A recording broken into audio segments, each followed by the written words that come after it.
now pivot toward the realm of fan engagement, more specifically in how sports, technology, and finance interconnect.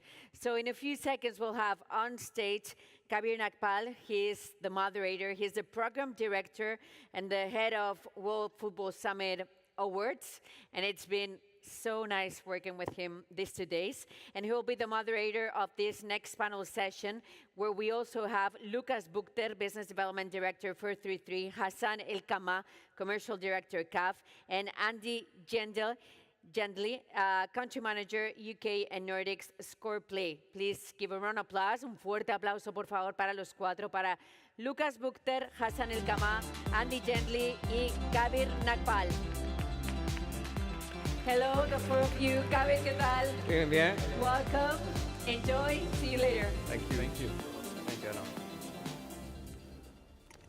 Thank you, everyone, for joining us. It's so great to be back in Seville. Well, we stand today at the intersection of sports, technology, and finance, and we're jumping into the future right now. Gentlemen, thank you for joining us. This is going to be a fun conversation. And I'd like to start with a question that you do not have to answer for the next 35 minutes. And you can take that time to ponder because it's not exactly an easy one for you. So let's go with the question that you're not going to answer. What is the one call to action you'd ask sports organizations to make to ensure the long-term future of their fan engagement strategies? Well, I think that... No, kidding. Not going to be that easy. That was fast. All right, then. But we can start with the questions they can actually answer. Andy, I'm going to start with you. Thank you so much for joining us. Thanks for having us. It's been so much fun working with ScorePlay over the past few weeks. And given the fact that it's a unified media hub, right, for sports, I really want to understand how ScorePlay is empowering athletes to manage and control their social media content better because, well, they're essentially now becoming people of their own, right? Exactly, and what you've just said is so true. We're seeing athletes are now brands. People are now following, fans are now following players rather than clubs, potentially, as they move across from different clubs. So what we're doing at ScorePlay is really enabling that flow of content to the athletes so they can tell the stories of what they're doing on and off the pitch. So by centralizing all of that content, you're providing an easy access for players to be in control of the stories. Mm-hmm. And often it's been that clubs, media, they're the ones telling the stories. And there's been a shift now. Fans are really interested in what a player is doing outside of the match day. What is their life like? So we're enabling the organizations to share that content effectively in real time. So a player scores a goal, 5 minutes after the game, they're able to share that content in the changing rooms. Historically, it was done hours after. Yep. When the fans weren't particularly engaged, fans want to see what the players are doing straight after the game. And we've been able to automate a lot of that delivery of content so fans can see it straight away in real time. Yeah, it's that kind of a backdoor entry, right, to the behind-the-scenes kind of thing, content that's becoming. And we'll come back to that, in the next round. But like, Lucas, with 433, you know this better than any, the kind of content athletes are creating now. It's creating an attention war online, essentially. Everybody's talking about this athlete does this, he's kind of got a different brand going, and they are trying to build long-lasting fan relationships. But how can brands now learn from athletes, essentially, to create those kinds of meaningful engagement for fans? It's a good question. I think athletes are doing better and better with the behind-the-scenes content. They really become like the biggest brands in the industry. And what works so well with athletes is that they can tell personal stories. They can make it really personal, and I think that's something that brands can learn from a lot. With 43, we're the biggest football community worldwide, with over 115 million followers on our accounts, generating over 7 billion impressions. And what we're always trying to do with brands is actually, we work together with a lot of brands that are sponsor of a league or a club. And a lot of times they don't know exactly how to activate those assets. Yeah. And then we're really trying to create like content around the fan experience that can be with athletes or without athletes, but always on a personal level as well. So it really feels like fan-centered content. So for brands, make it personal. Make it personal. Yeah. Can't really say that to a federation, can you? Hassan. Well, to federations, I think as well. Yeah. Okay. I think I'm going to ask Hassan that question right away. Hassan, given that, thank you for joining us firstly, with the Confederation of African Football, you have a unique role. It's not just a brand, right? You have this huge continent bustling with football lovers everywhere. And beyond that, then there's leagues, there's clubs, there's rivalries like nothing else. Can you really afford to make it personal? I think, how do you, get these guys to make unique roles in fan engagement? No, thank you very much for having me, first of all, and congratulations for such a huge event, and thanks to administration and Jan and everyone who worked on this amazing setup. So back to the question, I think at the Confederation of African Football, it's not easy to work on 54 member associations. So we are running around 15 competitions. So imagine the diversity of people, ages, women, men, football. So these are the things that we try, as my colleagues are saying here, that we are trying to personalize as much as we can the content, the product, to deliver to the right age groups. During AFCON, for example, the Africa Cup of Nations in Cote d'Ivoire, we had 1.5 billion people watching the competition all over the world. So these are the numbers that I think shows how diverse the federation is, and with technology, and I think this is the main topic of this group today, that to integrate this technology to personalize as much as you can the content, to be able to keep up with the interest from such fans. Yeah. We are I always say we are in the business of passion, and football is always the most attractive sport that probably in the world. So that's why you have to keep it interesting. You have to keep it up with the technology, which I think we will get to it in the next few points. Absolutely. And if I could just jump in on that, what Lucas said, the attention war. Yeah. There's so much content out there now. So how do you break through that? How do you personalize that content? How do you still remain authentic when there's a number of different channels? And I think that is a big challenge probably for CAF in terms of how can you really navigate that kind of complex environment? No, but I mean, for channels, Lucas should jump in here, but how does, 433 manage those channels for like a CAF? Yeah. Yeah, so on social media, it is an attention war, but I don't think we can post enough content, at least if the quality is right. So we're posting at least one time each hour on our main channel on Instagram, for example, and when it's relevant, then it's okay, and then the algorithm is actually deciding or actually making the decision, like, okay, are we going to show more to the same person, or did they skip it? So we will show a little bit less of 43. So I think that's how we work, and we know exactly how these algorithms work. So, for example, a tiny example, but with video content, we have to trigger the attention of the viewer in the first 3 seconds, otherwise they will skip it. And that actually helps us to show more content to the same people over there. We launched our own app. It's out of the beta version since the Euros. And that's a place where we can actually really personalize content. So on social media, we have no other choice than to send it out to all of our social media followers. While in the app, we can actually ask, like, okay, who's your favorite club? And we can actually track with our own algorithm what kind of content do they like. Do they like the content of federations where we have deals with? Or do they want to see more Sunday League match footage or the most beautiful goals?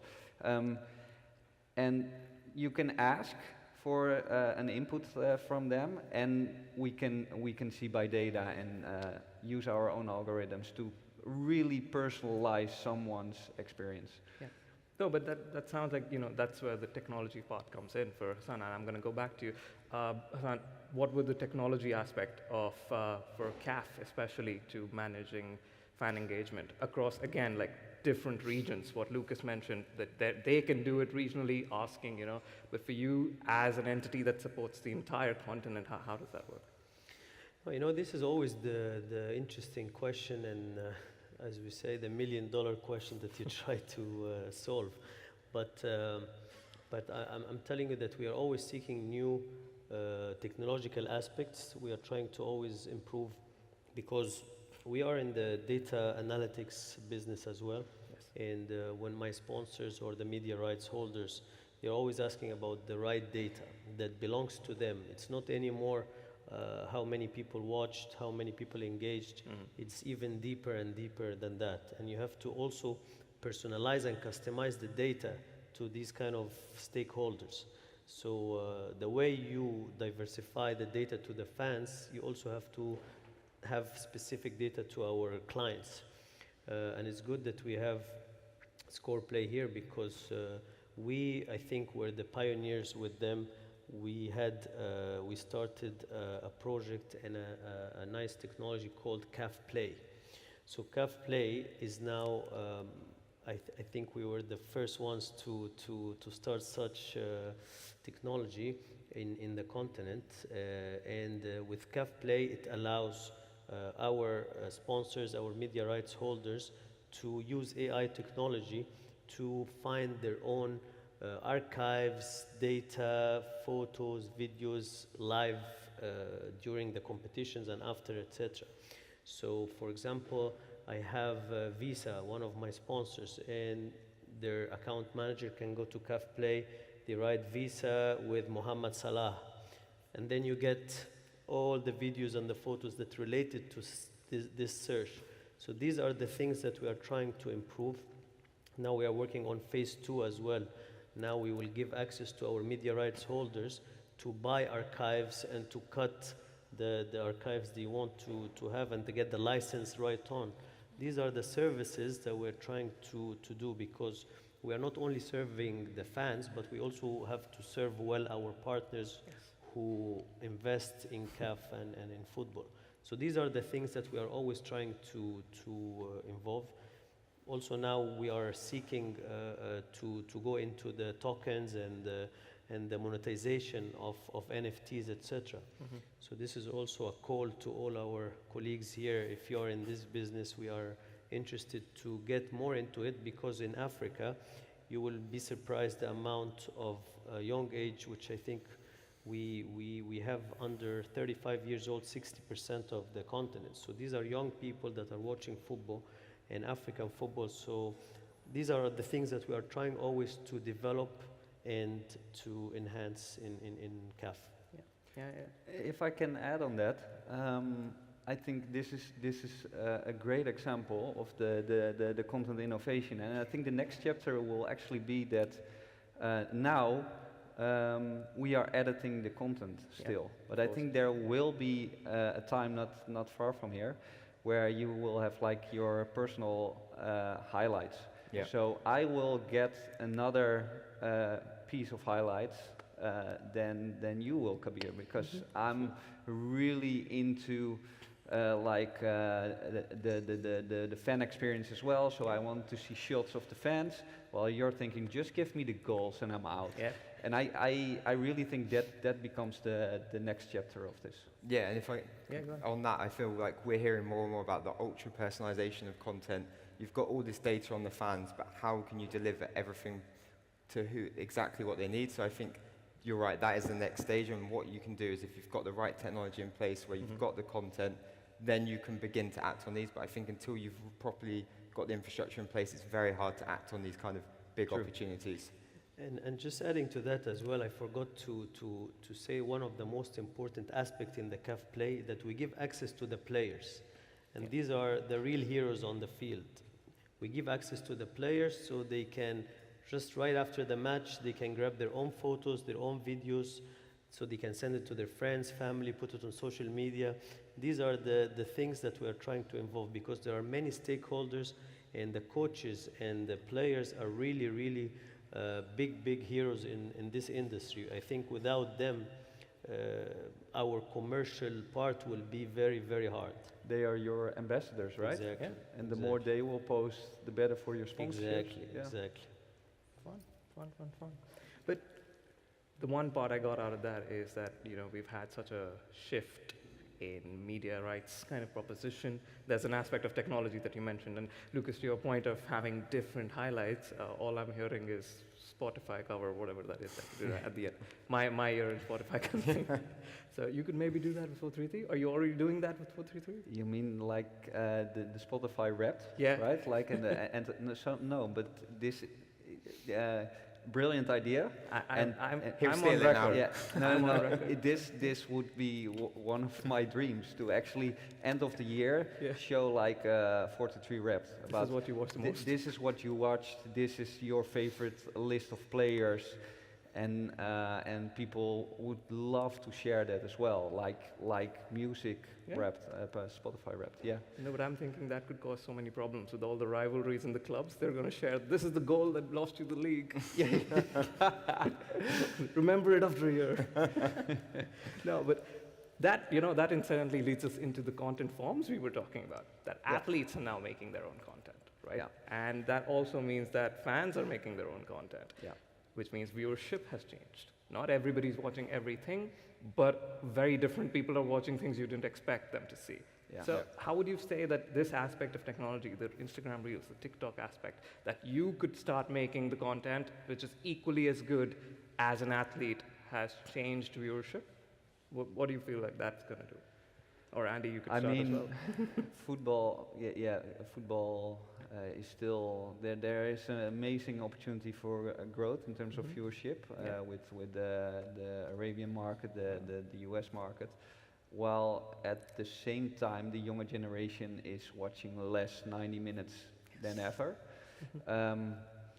So they are consuming in a different way, like you're saying, and we are tapping into that to actually become a second screen. So while people still watching the game maybe on the background, they are constantly on their mobile phones.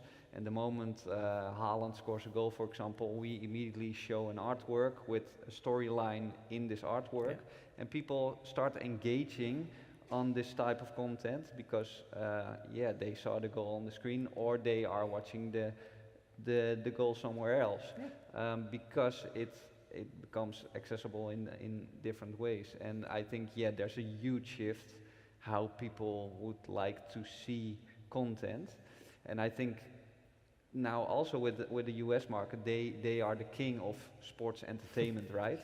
And I think when they are watching the 90 minutes, they are really thinking like, this is really dull. We have to change something. I was going to say that's hopeful. Yeah, 90 minutes. No, so and that experience around it becomes more and more important.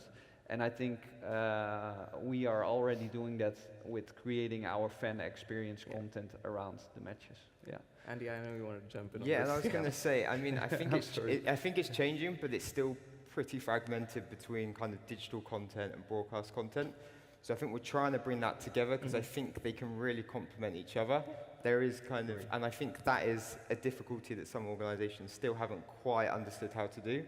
But I think you need to make sure that your broadcast content is complemented by digital content, because like you've just said, there's two screens on the go. Yeah. You need to make sure that they are aligned in some way. Yeah. So I think getting these two areas to talk together is something that we're really kind of pushing on, and actually what we're doing with CAF is bringing everything together, and that really helps in that aspect as well. No, but I mean, with CAF now, same question with the, traditional watch times are changing. How has it been for Africa? Because we talk a lot about Europe, we talk about, the US angle. How has it been for the African continent?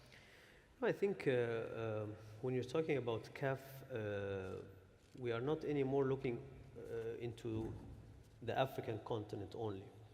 I give you an example. I think with our colleagues here in IMG, also we want to thank them very much because they help us a lot also in the media and the commercial sector. But we realized that for AFCON we had 22 million people watching from Brazil. We had, I think, around 11 million from Italy, from UK, from France. So our product is growing all over the world. Yeah. So what we are trying to do at the moment is to increase the reach. And this is, my colleagues were saying, it's always the fight between the pay TV, the FTAs, and the free-to-air channels. Why we should get that, why we don't get that. But in Africa, and I think this was different for AFCON, and our top management, our president, Dr. Patrice Motsepe, he was very keen to show as much football to the fans as much as he can. So we pushed the limit for the FTAs to show more matches. I think we reached 23 matches, 24 matches. There were FTAs for the fans. We push more content for the digital and our OTT platforms, for the partners, for the sponsors. So we are trying to monetize as much as we can, but also let's not forget that the fans are the most important aspect in this game. So we need to deliver those rights as much. In Africa, we have a big challenge with the internet penetration, yes, and we know it very well. But that's why we try to push the content through mobile phones. We have our telecom partner Orange, for example. They did a great job during the AFCON because you can use your credit to get content, you can use your phone credit to watch matches, etc. So we try to cope up with the challenges we have. Remember, you can't have a copy-paste approach from Europe, from Africa, from North America, South America. They are all different, but at the end, we try to cope up with what we have. Yeah.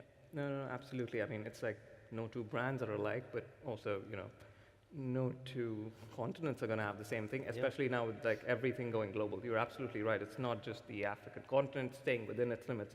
It's South America, which seems to watch everything. Hell, it watches Indian football. So. Like to give you just an example, we had a digital partner that wanted to do behind in the locker rooms kind of footage with the coaches. You see Guardiola, you see the Netflix things, so they get excited. We want to do the same, So in the final of Champions League, African CAF Champions League, we had the cameras in the locker rooms, and one of the teams were losing in the first half, and they suddenly covered the whole cameras. The culture is different. They didn't want to do any kind of content like that, but we get over it that we use the sound. For sure we cut because 90% was out, but we use the sound with graphics.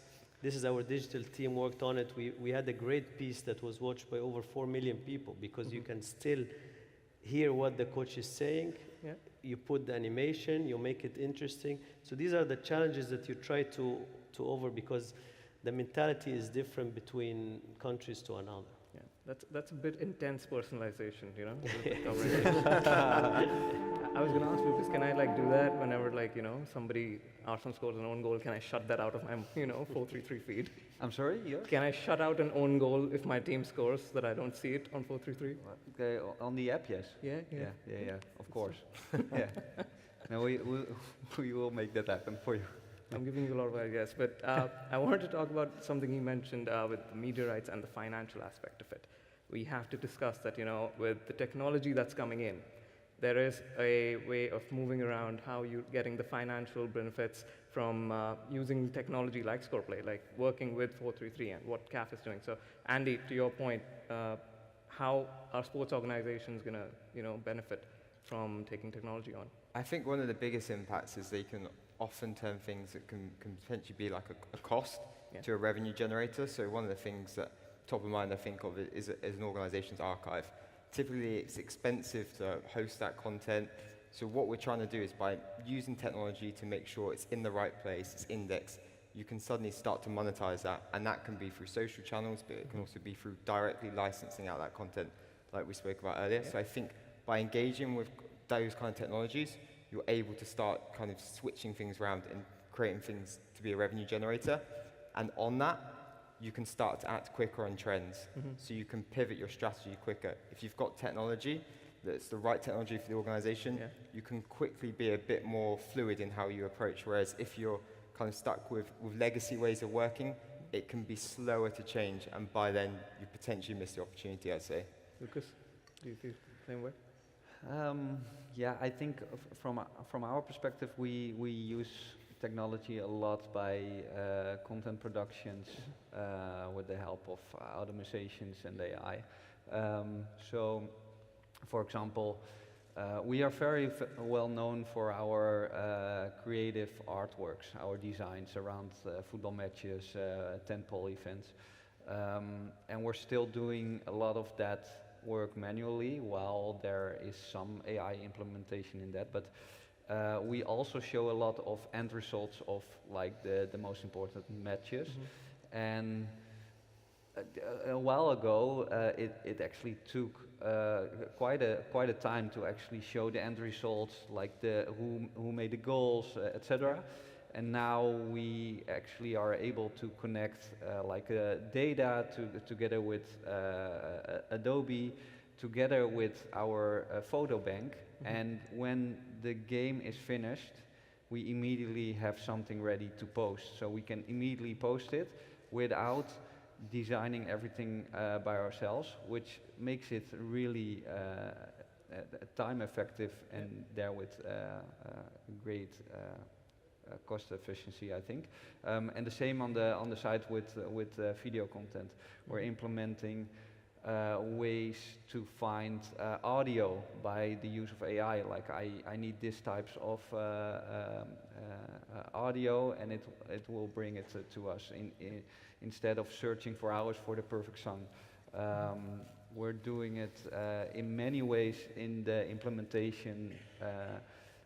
We created our own quiz builder where we can create quizzes, not by constantly looking looking online, but just we're getting questions within seconds on a certain topic. So that's how we use technology. Yeah, Hassan, just switching that out, just for the financial aspect of it also in the conversation, is that there are a lot of partners, you mentioned them, it's important for them to be playing a role in the fan engagement strategies from CAF's perspective. How does that work for you, and what are the key risks and rewards that you would say that those kind of investments make?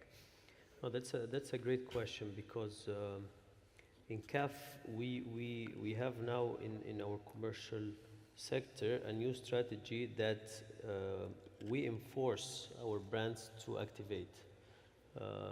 Now it's not an option anymore for us. So with all the new contracts, we try to have some kind of enforcement that you will have to do a specific kind of activations, numbers, etc. Because this is how you grow the brand and you grow the product. It's important for them, it's important for us. So we invest a lot in terms of digital. We invest a lot in terms of technology to try to help them to activate. We go beyond even the contractual agreements. We have, creativity is there's no limit. So based on the competition, we work with the partners to deliver as much as we can in terms of activations and ideas. We have global partners that are doing great job all over the world using our product. So we, as I told you, it's important for us to make sure that our clients are happy, but are also activating. And the way they activate also has to be customized based on the African culture or the product that they are using. And we use a lot of research. And let me tell you that we found out that and this is why we build now our activation based on 3 different pillars: the music, football, and fashion. So, and these are the 3 main pillars that the African continent is very interested in to see. So we see, for example, one of our partners, Unilever, using activation behind the scenes. I think we are the only continent in the world that all the teams have their own dance going inside the tunnels, going to the locker rooms. So these are the things we try to do. You know, we had an activation that we sent to all the member associations that are participating in AFCON, that you have to wear your own kind of traditional fashion or traditional outfits. Yep. And 90% did it. It was incredible. It was beautiful seeing the Nigerians coming with their beautiful outfits, the Egyptians, the Senegalese, etc. So these are the things we try to enforce and use our sponsors to help us, because it also requires some kind of financial aspects, etc. So yeah. Yeah. No, but I mean, every World Cup, every African match that I've seen with the national teams, it brings to mind immediately what you just said, that personalization, right? Like in their costumes, in their attire, in the things. And that in itself goes back to what we were talking about, athletes making content. And this brings us back to the athlete aspect of it, that there is a certain shift from the third party to direct engagement now from the fans. You know, it's no longer coming from an XYZ media company, it's coming from the athlete directly. So Andy, for you, we were talking about this before also, that, you know, this shift has completely changed the way, and we have a federation here, so I don't think he's mine, but are athletes quickly becoming more important to the fans than clubs and federations, or national teams for that matter? Well, I think an example that springs to mind is Jude Bellingham releasing his own YouTube channel that is now dwarfing most of the Premier League YouTube channels alone. So I think that kind of answers the question, that these athletes are huge brands now. They're driving the growth. And I think really what federations, clubs need to do is actually try and work with them, as opposed to seeing it as a challenge, and try and work together, collaborate more on these elements, as opposed to seeing it as a threat. Okay. I'm not sure if you agree, but maybe. No, go ahead. Yeah, I totally agree. He needs a minute. Yeah, no, I agree. There should be a lot of collaboration in there. We work a lot with players. They like our style and they like our content. They repost it a lot. They love to create content with us. And we sometimes get back from a club or league like, yeah, maybe you can create content with them and then we can do something with it, because we know how to activate them in the right way. And I think it's really important for leagues and clubs to actually find ways to do that more often as well. Like, how can we grow together? How can you help us to grow? And I think it's an amazing example that the CAF is giving the content to the players to actually show proudly, like, yeah, this is what we're doing. This is where we're playing our games, and that can really help, I think. And I totally agree that the YouTube channel and the moment drink water. I mean, it says everything, how many impact these players have these days. It's unbelievable. Messi with Inter Miami as well. Yeah. I mean, when he leaves, what is going to happen? What is their backup plan? They really have to think about it now, how they are going to act tomorrow. They probably announced that they've signed his son or something. Hassan, now I'm going to add to that part right here. Mohamed Salah, one word, 2 words. But him being such a major athlete for Africa, does that help CAF engage fans? 100%, you know. Looking at all the European leagues, you will see that most of the top stars are African players. Most of the talents, and this is what we are always proud of. The most important talents around the world, not only in football, in many other sports, are originally or are from Africa. And let me tell you, our players, and we have kind of very interesting stories, but the African players that engage in our tournaments are always very active and are always very happy to help. I don't know about other federations, how they see it, but for us, players are one of the main players in this kind of activations and ideas.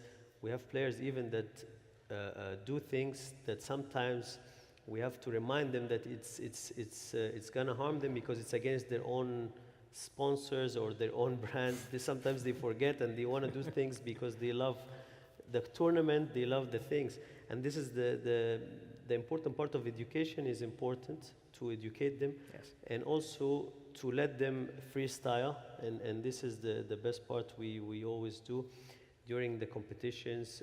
We have usually a lecture for the players and the coaches of each team before the arrivals, to tell them what they should do, what they shouldn't do, how can they enjoy the social media in a respectful way to help them reach the audience, you know. Yeah. We always say that the players have followers, they have fans and everything, but at the end, a player is not stronger than the team. There will always be more loyalty to the team. You know, I don't think there's anyone here would leave a family engagement to go watch a player playing somewhere that is not in his team. I mean, you would leave it to go to watch your team or club or national team, but that's why the players are very important, but they have to still do their job as part of the team and keep growing. So, no, players in CAF and the tournaments are amazing. They do a great job with us and they support us a lot. And I think without the players, again, and the coaches, you know, we had last week a post-AFCON conference for all the coaches of the African Cup of Nations. It was a great conference, because imagine you have the 24 coaches together, 2-3 days together. They were very happy because they never get to engage outside the football fields. So imagine you put the 24 coaches, which are superstars, in one place. You give them educational things, they eat together, they go play football together. So we wanted to get their insights. How can we improve commercially? For example, the incident of some of the players not using products of the coaches. So it's important that you both focus on the coaches and the players. Yeah. Okay, good stuff. Guys, we have finally come to the question you've started off with. Andy, I'm going to start with you, but this is the time to provide all the wisdom we've discussed in 30 minutes, broke down to one quick answer. What is the one call to action you'd ask sports organizations to make to ensure their long-term future fan engagement strategies? Okay, I can't have two, so I'll be quick. Okay. But the first one is, I would say, we spoke about the ultra personalization of content. So my advice would be to ensure that organizations get their house in order, make sure they've got the right technology, the right infrastructure, so that they can act quickly. The other thing I would say is, for sports organizations when it comes to fan engagement, is to always just take a step back, not always to jump on the first trend they see. Make sure that it fits with their image, fits with where their audience is, and goes on the right channels. Because often it can be seen, you want to be a first mover, but sometimes you just need to make sure that it makes sense. Because what maybe Chelsea are doing is very different to maybe what my football club Southampton would do. So you need to understand that and make sure that you kind of always take a step back first before jumping in. Don't jump on the first hashtag. Yes. Good, got it. Yep. Nice. Well, I have two as well. One, collect as much data as possible from fans, so you can make it a personal experience as much as possible. And so that's in terms of the technology digitalization. GDPR and the loves other that. one is actually really old school, but it always works and it's really important, is story sell. So really try to create like a story, and I think that links to the athletes. Like make your brand, your league, your organization like something people can relate to. Yeah. So Okay. personal stories. Hassan. I think they have said it all, but I would add, I would add to Lucas, make it more kind of personal, like the experience. You are creating experience for these fans, and we always say, even in CAF, that we try to make it as humane as possible, because these are the people who support the football players. We hate when we go to stadiums and it's banned or it's closed doors, you can't have fans and stuff like that. it kills the game, you know. So without the people in the stage or in the field, I think it will be very, very hard for even the players to perform. So that's why we try to keep it very, very interesting content for the fans and all ages, you know, and for the players and the coaches. Okay. Well, guys, we've got 1 minute left. We can discuss AI. You know, that should take 1 minute. Yeah? No?